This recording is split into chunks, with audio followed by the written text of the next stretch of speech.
Welcome to the deep dive. Today we're tackling something huge, truly fast. We're setting out to map the entire landscape of autoimmune disorders. It's a critical mission. It is. Yeah. You've given us this incredible catalog of sources, and our goal today isn't just to, list conditions. It's to give you a clear, structured way to understand the sheer scope of this. To see how the immune system can really turn against almost every part of the human body. Exactly. And that's the core concept, isn't it? Systemic self-betrayal. That's a good way to put it. It's when your own defense system, this magnificent, complex system, it makes a mistake. It sees your own healthy cells as foreign invaders, and, well, it attacks. And what we learned from this deep dive Mhm. is that this mistaken identity crisis, it's not limited. It's not just one or two organs. No, it's a systemic vulnerability. And to bring some clarity, we've organized these attacks by the primary body system they target. So where do we begin? We start where life itself begins, with the blood. Okay, let's unpack this. We're starting with category A, the blood and blood cell autoimmune diseases. Right. These are conditions where the immune system attacks the very machinery that carries oxygen or allows you to clot. So the absolute fundamentals, The absolute fundamentals. We see things like autoimmune hemolytic anemia or AIHA. That's where antibodies just destroy red blood cells. which means you can't transport oxygen effectively. Precisely. And just as critical is immune thrombocytopenic purpura, ITP. In that case, the platelets, the clotting components, are the targets. And sometimes it's a battle on multiple fronts. In Evans syndrome, for example, you have a combination of both AIHA and ITP. The body is attacking multiple parts of the blood at the same time. So if it can attack the fundamentals, it definitely doesn't stop there. Let's move to the diseases that affect the whole system. These are often the ones people have heard of. Yes, category B systemic or whole body autoimmune diseases. And what's so interesting here is that they aren't confined. They cause this widespread inflammation that can just migrate through the body. And when we say systemic, two big names immediately jump out: lupus and rheumatoid arthritis. Absolutely. Lupus, or SLE, is the classic multi-organ disease. It can affect your joints, skin, kidneys, brain, you name it. It's highly individualized, right? Very. Whereas rheumatoid arthritis, RA, while it is systemic, it has a primary focus on the joints, specifically the lining of the joints. It causes this chronic destructive inflammation. So that's a key distinction. RA is focused on the joint lining, but lupus can be much more generalized. What else falls into this category? Well, we have to mention Sjogren's syndrome. That's where the immune system attacks glands that produce moisture. So severe dry eyes, dry mouth. And then there's mixed connective tissue disease. Right, which, as the name suggests, is an overlap. It shares features of lupus, scleroderma, and other conditions. Yes, Go ahead. complex. And this is where we also find vasculitis, isn't it? Where the blood vessels themselves are under attack. Yes, and that highlights the complexity. You have conditions like ANCA-associated vasculitis. Okay, wait. Unpack ANCA for us. That's some heavy jargon. It is, but it's crucial. ANCA stands for anti-neutrophil cytoplasmic antibodies. So, what does that actually mean? It means there are specific antibodies that target parts of your own white blood cells. And they activate those cells to then go and damage the walls of your blood vessels. Wow. So the immune system is weaponizing its own cells to attack the body's infrastructure. That's a perfect way to describe it. Let's move from the whole body to the central control systems, the brain and nerves. We've arrived at category C, autoimmune neurological diseases. And this is where the fallout can be so dramatic because you're disrupting the body's entire communication network. What are the key players here? The most well-known is multiple sclerosis, MS. Right. What's happening in MS is the immune system attacks the myelin sheath. The insulation, basically, the protective coating around the nerve fibers. Exactly, the insulation. And when that's damaged, the nerve signals they slow down, they get garbled. It leads to problems with everything from vision to movement. That makes the mechanism so clear. The infrastructure degrades, communication fails. It does.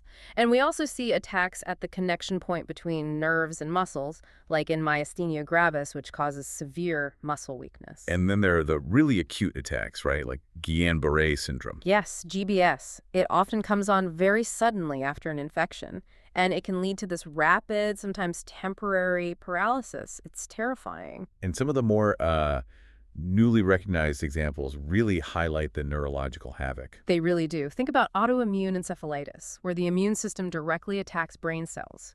It can cause severe psychosis, seizures, memory loss.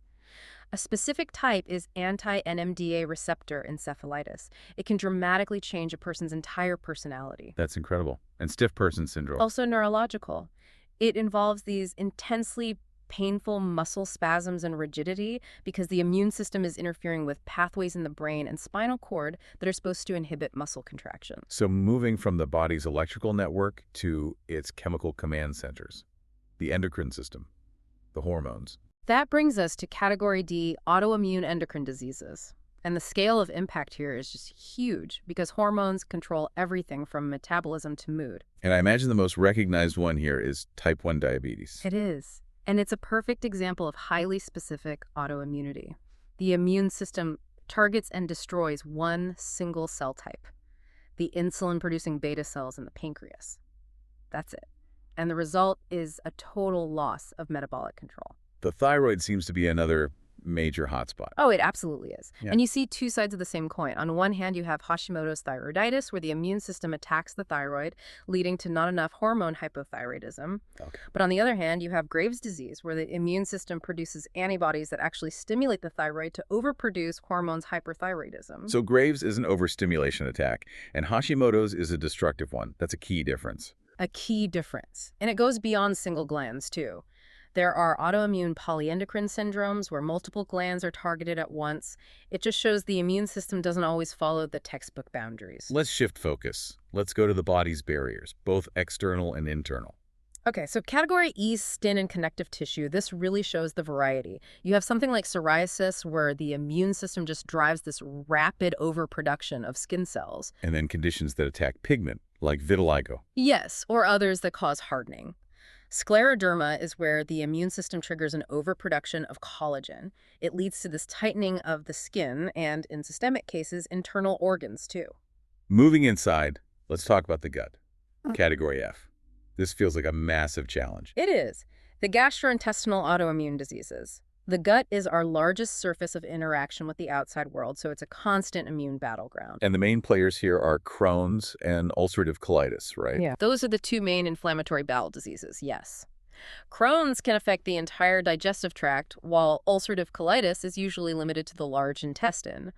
Both involve chronic, damaging inflammation of the gut lining. Celiac disease is also a huge one here, but its mechanism is a bit different, isn't it? It is. Celiac is an autoimmune response, but it's specifically triggered by an external factor, gluten. In people who are genetically susceptible, eating gluten causes the immune system to attack the lining of the small intestine. So it's a prime example of an environmental trigger kicking off autoimmunity. A perfect example. And the liver gets caught in the crossfire, too, with conditions like autoimmune hepatitis. And before we leave the gut, let's touch on pernicious anemia, because that's a perfect connection to a systemic problem. It is. Yeah. You have an autoimmune attack on the stomach lining that's called autoimmune gastritis. That attack prevents the absorption of vitamin B12, so a local attack on the stomach leads to a systemic deficiency, anemia, and neurological issues. This is all so interconnected. Let's quickly group the last few organ systems to really show the full scope. Of course. Category G is joint and muscle diseases. We've mentioned RA, but there's also psoriatic arthritis, which links back to the skin, and ankylosing spondylitis, which mainly hits the spine. Then the body's filtration systems, category H, the kidney diseases. Kidneys are so vulnerable because they filter the blood, so any immune complexes circulating can get stuck there. Lupus nephritis is a classic example of that. And you mentioned Goodpasture syndrome earlier. Yes, a rare but devastating condition that attacks both the kidneys and the lungs. And that's a fantastic point to pivot on because it shows the interconnectedness. Let's finish the list first. Right. Category I is eye diseases, like uveitis. And Category J is lung diseases, like autoimmune interstitial lung disease. And again, Goodpasture shows up in both kidney and lung categories. Okay, let's connect that dot. Goodpasture syndrome. Why would the immune system attack the lungs and the kidneys at the same time? They seem so separate. It's a powerful insight. It happens because the antibodies are targeting a specific structure, the basement membrane. It's like a thin scaffolding tissue. And that tissue happens to be structurally very similar in both the lungs and the kidneys. So the immune system finds one enemy, and that enemy just happens to exist in two vital but distant organs. And it attacks both. Which brings us to another important question. How do these things even start? What are the triggers? This is category K, autoimmune diseases triggered by infection. Yes. This is where we see a clear link. The classic example is rheumatic fever, which can follow a strep infection.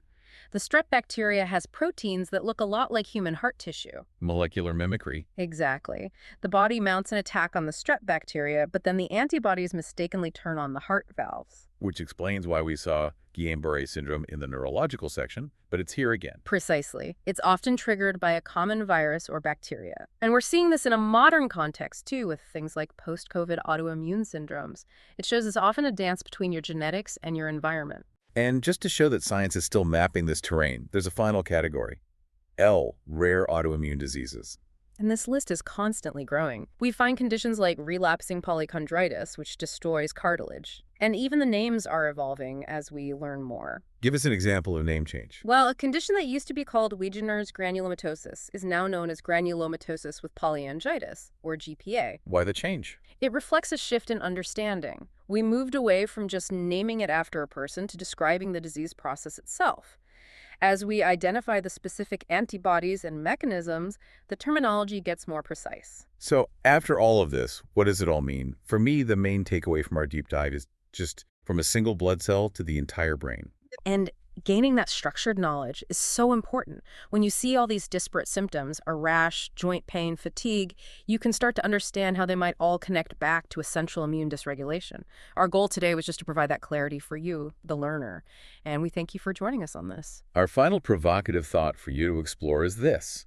Considering the incredible range of symptoms and targets we've discussed, how might diagnostics change if we stopped viewing these as isolated organ failures and started treating them purely as systemic immune dysregulation? Something for you to mull over on your own. Thank you for joining this deep dive.